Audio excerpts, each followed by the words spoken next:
Many of you younger teachers might be surprised to know that a few years ago in South Africa, at this time of the year, which I'm recording in our spring, September, that South Africa experienced snow in Johannesburg. So the double surprise was we'd never seen snow before if we'd not been out of the country. Secondly, it was in spring. And thirdly, it was in Johannesburg. So we'd seen snow perhaps on the mountains, in other parts of the country. And I recall being a teenager sitting in my classroom at school and looking out the window and seeing these flakes coming down, and our French teacher saying, "It's not snow. It's not snow until it settles on the trees." And of course, we stared out the window, and once the flakes settled on the trees, we said to Madame, "It is snowing." And she, of course, had to admit that it was snowing. And I think the early lesson for me as a teenager then, a young teenager, was that life is uncertain. And no greater lesson has come out of COVID, or one of the great lessons has been that life is uncertain, and it is both opportunity offering, but anxiety driven to live in a state of uncertainty. And it was my motivation for putting together the workshop that I want to present a snapshot of for you in this session, is that really I'm hoping that it's something that you will take for yourselves, first of all, for your teams at school, and possibly even translate into something useful for your learners in terms of coping with the struggles that come along with the time that we've been in, nearly 2 years of lockdown on, lockdown off, but certainly of surviving this pandemic. And I know people speak blithely of thriving and opportunity, but I think let's just get a bit real tonight and just say it sometimes we just make it through an evening if I just focus on my marking, or I focus on my prep, or I can just put this time aside for my family, and I managed to do that. So just to introduce myself, my name is Kim Forbes, former teacher. Currently I call myself a transition coach, because of course there are so many transitions in life, and even transitioning in this time of uncertainty. There's so much that we can do to equip ourselves and do better. Instead of shelving ourselves and just saying, let me get through it, are there easy things that we can do in this time that just help us get through it in a healthier way? And that's what I'm really hoping to do, not to take up too much of your time. I know teachers are busy, but really the snapshot and easily applicable lessons for us to apply. So, yeah, I think we have become familiar with books. Angela Duckworth's book called Grit has become quite a popular one. So the notion of resilience, of being stronger, build back better following the 2004 tsunami, and that lovely book written by the young Japanese man who is a non-verbal autistic young man, wrote his first book when he was 16, but his book Fall Down 7 Times, Get Up 8. Such a beautiful illustration of what is being required of us now. But how do we do it? How can we do it in a healthy way? So here's my presentation. I hope you find value in it, and I've shared my contact details at the end in case you want to email me and find out further details from me. So here we go. So I want to welcome you to the Think Teacher platform. I know it's new. This is new. This talk is new, one of the first ones on the Think Teacher platform, and this is our wellness segment. There are many offerings, and I really want to encourage you to spend some time in this section of Think Teacher, which is the wellness webinars. I want you to look out for Libby Edmonds' excellent presentation. She's an EQ expert, and just to infuse that sense of purpose back into your teaching, and how being self-aware and aware of what you have to offer really can enhance your teaching, but also your wellness. And then keep an eye out for Paul Edie, himself a former head of a number of schools. He's really got some great practical webinars on leadership, leading your teams, leading your schools, leading yourself, really. Some very practical ones, some self-awareness ones. Our purpose is really to offer you bite-sized, worthwhile webinars that you can work with immediately. So yeah, welcome to Think Teacher, and here we go with mine. So as I've mentioned, the word resilience has been bandied about quite a lot, and we can ask ourselves, what does resilience mean? What does it mean to me? So I love this quotation, which for me encapsulates it, from L. Siebert himself, an educator, an American. Highly resilient people are flexible, adapt to new circumstances quickly. They maintain life balance. Wow. They hold on to some sense of control when things seem out of control, despite what is happening around them, and they move forward in a focused, positive way.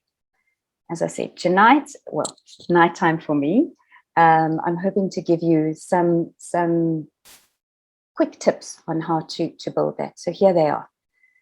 So your takeaways, if you want to really know what we're going to spend the next 15 minutes doing, is know my personal default response to a crisis.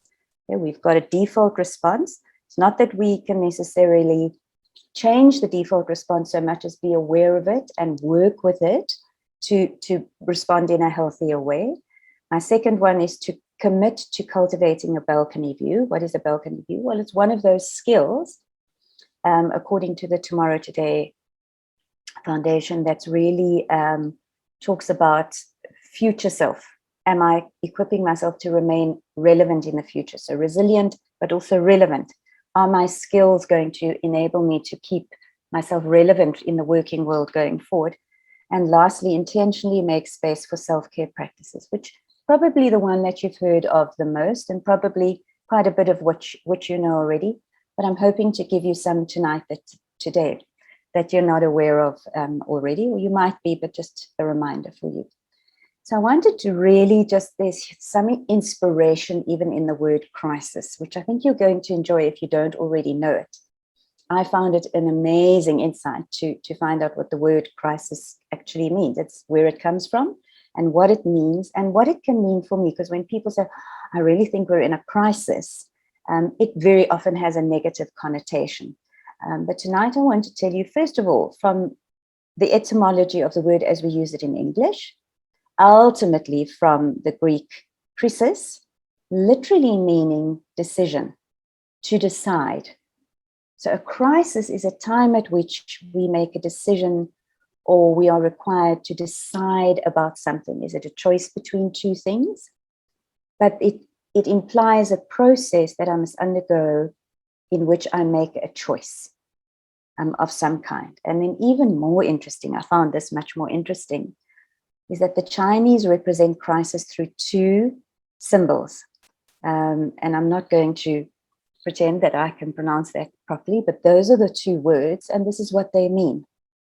The crisis means danger and opportunity. Danger, we understand that, the sense of what could go wrong, and then opportunity is the interesting spin. So put those together and we have danger, opportunity, and then a decision to be made.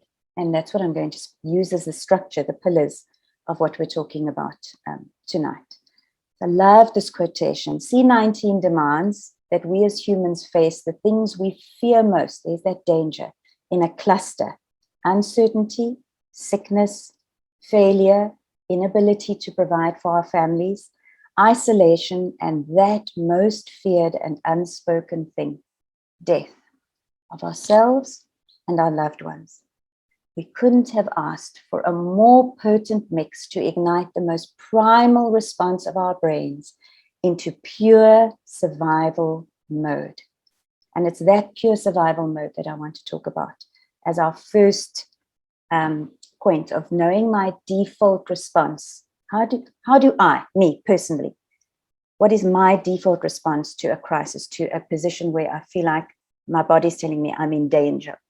We have a default response. So how do humans generally respond to danger? I know that you know some of these, but we're going to look at them in a bit more detail. An instinctive primal response. Primal, my body responds involuntarily. It's to protect me. Designed to remove or protect us from those prehistoric perils we would encounter daily. Okay, so something that's a danger to me and my body kicks in automatically to protect me. We're not taking time for the brain to process it. Adrenaline is released in the body when we face a threat to help us exit a dangerous situation. It has a wonderful natural function to protect us. Now, of course, the challenge is when your brain is telling your body that you're in danger and this response kicks in, but actually it's really a stressor. So it's a long-term stressor, like being uncertain about my job.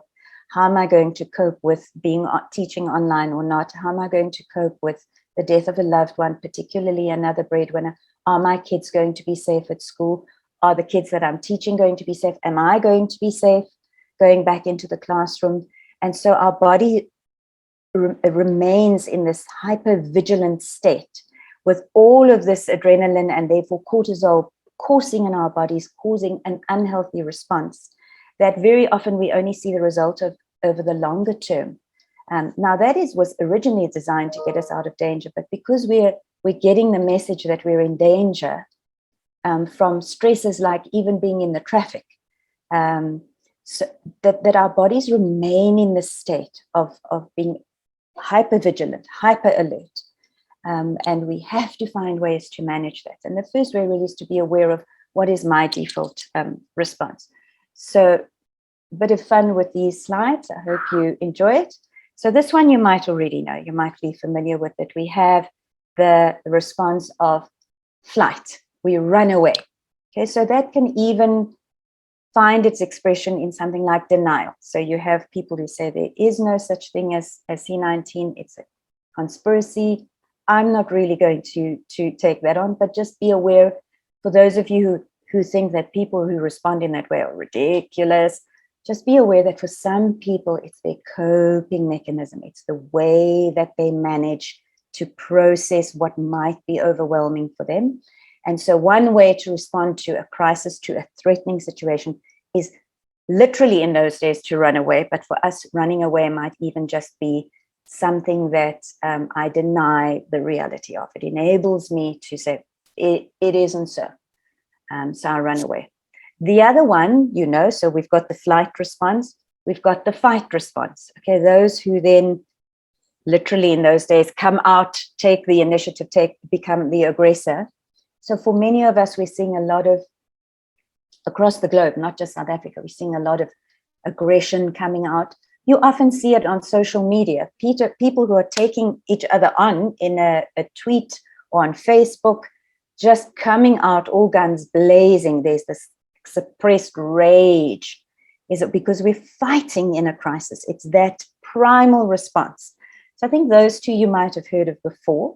And there are a few others, and I want to give credit to one of the psychologists who really I find so informative on this issue, and that is this one. So I wonder if you know this one. No, sticking with the F's for an former English teacher at Lovely Alliteration. This one is finding. Okay, so those people that you know, and we all know someone, and yes, it may be you, who were seeking information all the time. They found a degree of escape from reality, a degree of security or safety in looking for information, in finding out things, even in making plans. So it was those people who were buying those toilet rolls. It might be you, yes, admit it. Just making sure that everything's in place because I'm finding out what do I need, how do I make things safe for myself, for my family. So the finding. And then the last one, which is quite, I wasn't aware of this one, but certainly once you know it, you'll find resonance with it, is fawning, Fawning, fawning. So that is forming camps of people that agree with you, seeking sometimes to ingratiate yourself with a figure of authority or someone who will pronounce some definitive, authoritative comment on the situation, and you align yourself with them, or you seek to find favor with those people who seem to be able to provide some harbor in the storm, or someone who seems to be speaking what sounds good to you, what resonates with you. So we form a camp and you ingratiate yourself, you identify with that camp. Now, it's really not to judge any of these responses because we all have a default response. We can't necessarily control it because it's an automatic response to threat. So what am I saying here? Or what am I, if I'm saying, well, this is your default response, you can't necessarily control it. Try and discover which one is yours, and then try and vary it. If you're always a finder, if you're always that someone who's always going on the computer as soon as you've got a gap and finding out what the stats of COVID are we going up, are we going down? And you're the person that everyone comes to and says, okay, where are we now? And you can tell them because you are completely absorbed in that. So it means that your body is in hyper alert and you are going to this one default mode as your primal response to this threat or danger. The trick is really try and vary it. Be aware of it. Try and vary it. Maybe for a while you need to take a day where you go to the flight, and just for today, I'm actually going to ignore that this threat is here, just to soothe my system and just allow myself that breather. Or maybe I need to spend some time with people who are really dealing with it in a different way. Speak about it, articulate it. Let's talk about it so that we can just go a little bit, rather than being in one particular mode. And you'll notice that there's 4 here that are on the list. There's actually 5, and these are proactive ones. These are ones where we take action, where we actually move towards some kind of defense mechanism. I wanted to talk about the 5th one now because I think it's one that we really need to be vigilant about, and I certainly think it's one that we've seen evidence of people going to, and I think it's quite dangerous, and that is the freeze response. So we've had flight, fight, finding, fawning, and then we have the freeze response, which is that primal response that animals have when they're captured and they play dead, such that the predator thinks that they're dead, and there's a possibility that they relax and they escape. So what does this look for us? It's that mode that we go into where we feel like we can't make a decision. It's hard to get out of bed, and in the long term, because we know what this looks like, it becomes a depressive state. And so really to be vigilant of that with yourself, with others, to be aware of going to the space, because it's something we have to monitor and make sure that we take care of ourselves. Can't just ignore it and just push it away, as teachers have a tendency to do, because we've got so much to do and we look after so many other people. Let's be aware of it for ourselves, for the rest of our team, and maybe just be quite tolerant of each other in this time, recognizing that we're all coping in a time of uncertainty and threat and anxiety. And for many people, having lost loved ones, and it doesn't really help us to say, well, I haven't lost a loved one, so I'm better off. You may have high levels of anxiety, and you need to be kind to yourself as well. So this is the first one, is know my personal default response to a crisis, being able to recognize it in myself, vary it a bit, give myself permission to soothe this a little bit for myself. I don't always have to be in that same default mode. The second one that I want to look at is to intentionally cultivate a balcony perspective. And this point is really one of those that's in a list of skills that make you future fit. And what do we mean by a balcony perspective? There's a lot that you can Google on this that's really interesting, but it's really to take myself out of that situation that's short term, that's immediate, that's sometimes we call it putting out fires. Try and cultivate that perspective.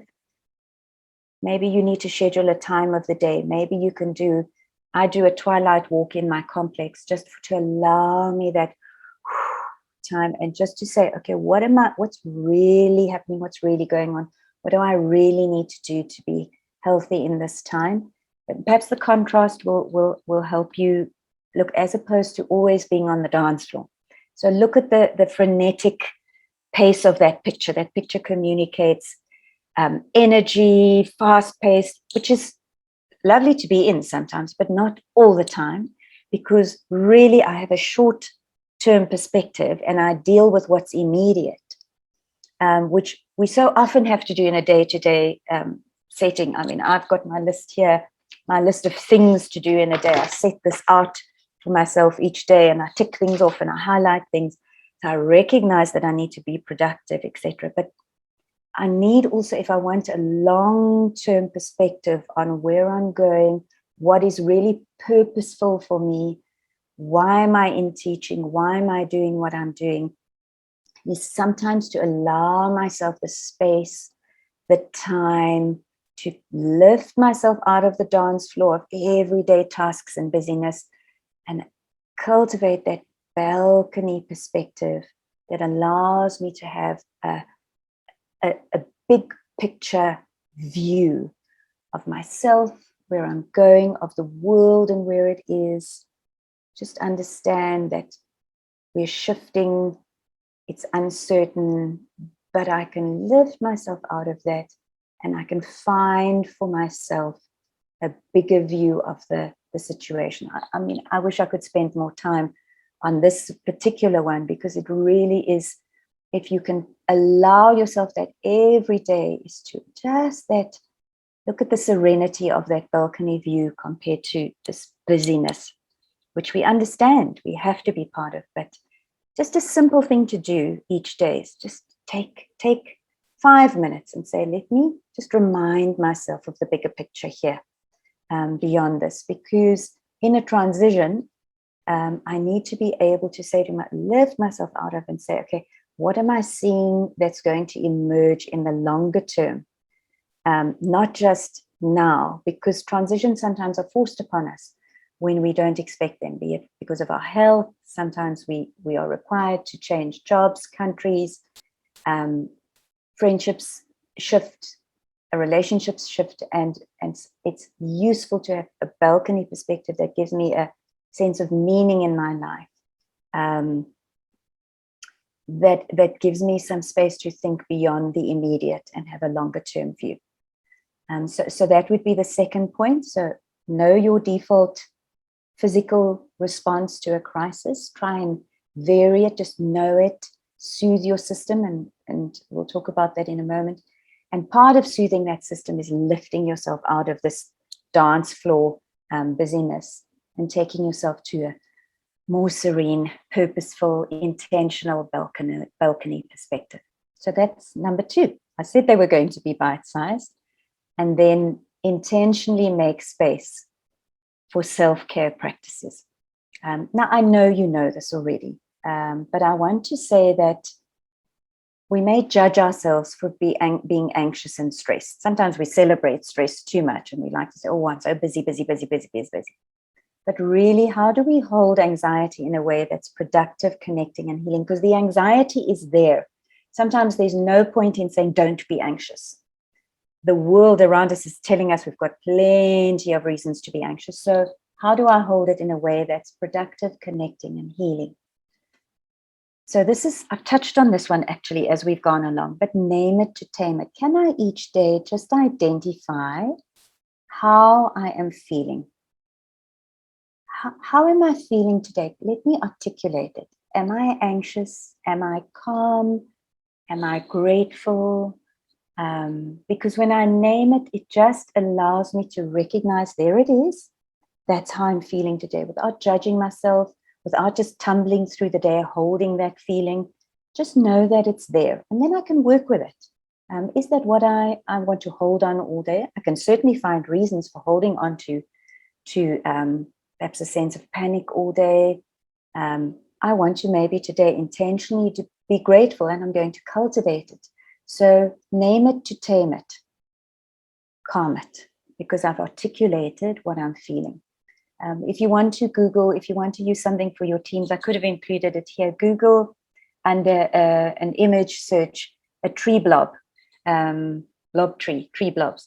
It's a lovely picture, and there's one for COVID as well, of virtual little blobs all over the tree. And it's lovely for your team to check in and say, if you have a weekly meeting, say, which blob are you today? How are you feeling today? Also gives you a lovely sense of where everyone's at.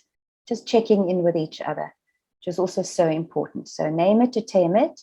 And the next one is really employ reality testing or perspective taking. So what do I mean by that? Just briefly understand that when you are saying, why doesn't everyone get the vaccination, or why are people having the vaccination without really interrogating what the long-term effects of this can be, or why they're not asking where this has come from, or I've loved lockdown. I don't understand why other people haven't, or I've hated lockdown. Couldn't wait to get back into school or the office.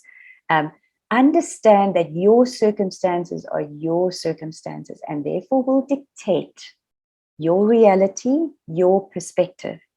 And if I allow that my reality and my perspective is different to everyone else's, then I can allow people their perspective without feeling that I need to judge them or get aggressive about it, or because we do. I mean, we want to say everyone should be vaccinated now, and I understand various perspectives. But I also understand that I have the luxury of my reality, which offers me lots of gifts, that has allowed, for example, lockdown to be quite productive for me. If I was able to make the shift onto an online platform to coach my clients rather than being face to face. So I had that luxury. Some jobs did not have that luxury, the hospitality industry. So it's been tough. So if I can have that bit of compassion that says, yes, I have an opinion. I'm allowed to have an opinion, but maybe I can just take the edge off it a little bit by understanding other people's perspectives are often dictated by their realities that are very different to my own. Anxiety releasing practices. I'm sure you know that it's really good for you to exercise to release that adrenaline. If you're not an exerciser, if you're so busy like me, I was an English teacher. I sat on my butt a lot of the time, marking, prepping. It really is worthwhile intentionally to build in these anxiety releasing practices. So a walk, just a walk once you've had it, especially after a stressful situation, just a walk, as short as it needs to be. Give yourself permission to do that. You know, what you eat can affect you. Deep breathing through an exercise like yoga or whatever exercise that you can do. And if you can't, just in that moment, give yourself pockets in the day where you say, this is my self-care practice in the morning. At this particular time, as school ends, before I leave my classroom, I'm just going to soothe my system a little bit. And of course, a crucial one is that social support that we need. A Zoom call, and I know we're in Zoom fatigue, so many of us, and the trend is becoming cameras off. But there's so much value for us just to see each other on camera like this. We connect like this, eye contact, we see the facial expressions. There's something in our faces seeing each other that allows us to soothe our systems. So that social contact is so important in a time, of course, where we're wearing masks and we're told to socially distance. It is a tough time, and we all recognize that. But as much as we can, let's build in some of that contact. We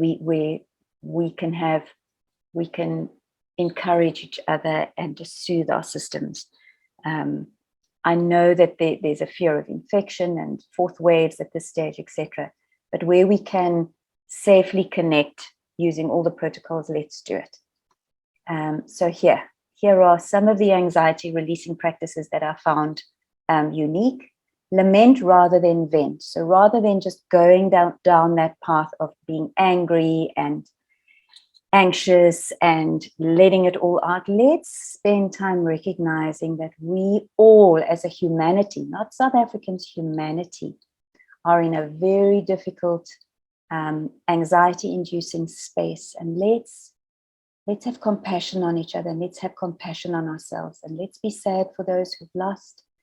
Let's acknowledge that this is a difficult time for all of us, and let's, rather than getting angry, let's build something that allows us to be compassionate towards each other and ourselves. Fact check your thoughts. You know, things pop into our minds. We run to that idea, and perhaps this overlaps a little bit with that perspective taking. Is what I'm thinking really true? Is it really a valid thought? If it is, it is. If it isn't, maybe it's just a check. Maybe it's just a way of creating, rather than rushing from this to this conclusion.